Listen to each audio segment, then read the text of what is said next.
Hello guys, welcome back to my channel. My name is Elisa and today we're gonna dive deeper into a topic that is a bit controversial but also super important and relevant for all types of businesses. Small business, large business, B2C, B2B, doesn't matter. Everyone can understand better this topic after watching this video.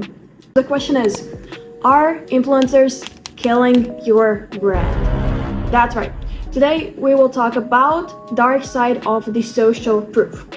But before we dive in, if you really want to master the side of social media, of paid advertising, of content, or also utilizing AI into your business, but you don't really know how, I created a small guide in Notion, which you can go through, check through completely for free. Link is down in the description, just a free mini version for you to check out, understand how to actually level up your business, at least for some tips that I have mentioned in there, because there are also many tips how you can implement AI into your daily lives.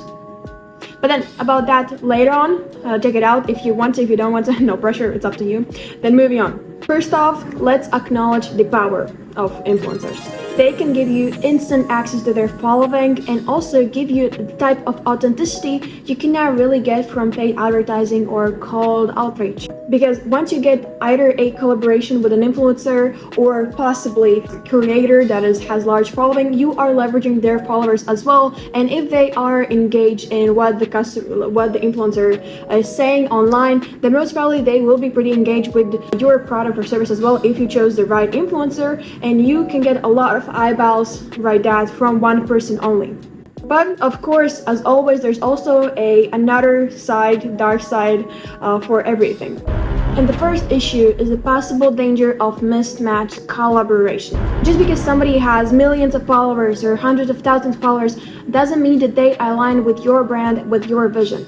Please remember that when you are having a collaboration with any kind of influencer, you are also gaining the reputation that they build up for themselves. If they have some kind of history that is not really related to your brand or not acceptable to your brand, if for example they were partnering with nicotine companies before, like vapes or something like that, or alcohol or online casinos, and you have your e-commerce store that takes care of newborn babies, then that could be a potential future problem for sure. And the problem is that when those mismatches occur, it can lead to a dilution of your brand image, and believe me, you don't want to have that, because reputation is something really valuable that we have all for our brands, for our businesses. And if you betray that trust that you have with your customer, it's super hard to get it back on a track. It's super hard. Just think about Balenciaga's recent problem, I would say, with their branding. And the thing is that they fucked up, right? And Kim Kardashian, for example, maybe you know who that is. She was closely associated with Balenciaga, and even though she didn't do anything because she was so closely associated with the brand, she was dragged down as well, because a lot of negative hype was around Balenciaga, and she was also turned into that just because she was associated with that brand. That's how powerful are the associations. Which leads us to second point: loss of control. Once an influencer posts about your brand, you have zero narrative of how it's going to move on forward, how people will perceive it, what they're going to think about a brand. So it's super important to think all the details through, so you don't have any sudden news trending once you wake up the next day. Because any kind of negative comments, misunderstandings, questions, feedbacks can spiral out of control. And the media is wild. If it goes sideways, you're never gonna see the end there, at least for a couple of weeks. And of course, let's not forget the cost. Influencers can charge crazy amounts for one post, ranging from a couple of hundreds to like tens of thousands, maybe millions, depending on what platform you're choosing. For TikTok, at the moment, it is a bit cheaper. If you're looking for an influencer on Instagram, that could range from around 500 to like 20k for a post, depending on how big of an influencer you're looking for. And then in this case, is the ROI always justified? Well, sometimes the numbers say no. So what should you do instead? Great question, amazing question. Consider micro or nano influencers that closely align with your brand. Or better yet, invest in building yourself a loyal community that's gonna stick with you, with your brand. Just take a look at some examples like Duolingo recently, Ryanair, different kind of brands started building their media following on TikTok, and they're leveraging the idea that they can really get close to the Gen Z viewers that are mostly on a TikTok. So that's how they're growing their brand. They're leveraging that auditorium that they have and trying to make sure that they are aligning their values with their target audience's values.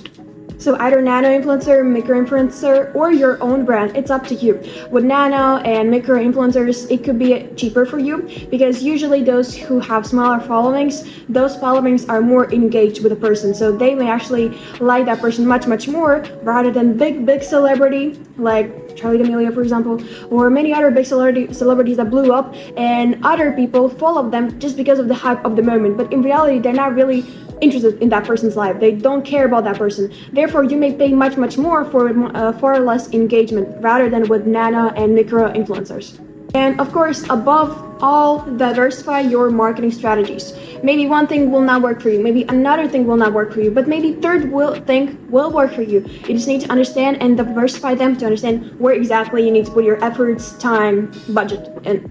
If all of this is making your head spin and you may be in a bit of confusion what should you do now, as I previously mentioned, I have a small mini guide prepared for you in a description in a form of Notion. So check it out if you want to see how you can possibly level up your business game, startup game, or maybe you're a freelancer that want to market yourself a bit better. Check it out. I hope, and I not only hope, I am completely sure that you will find a lot of good ideas and a bit of strategies there as well, how to utilize either social media, paid advertising, AI into your business. Just take a look. It takes like 1 second, but the value you get out of that, unvalued. Hopefully you liked this video. If no, let me know. I'll at least know what to improve on. If yes, happy to hear that. Leave a like, please. And then see you on next time. Bye bye.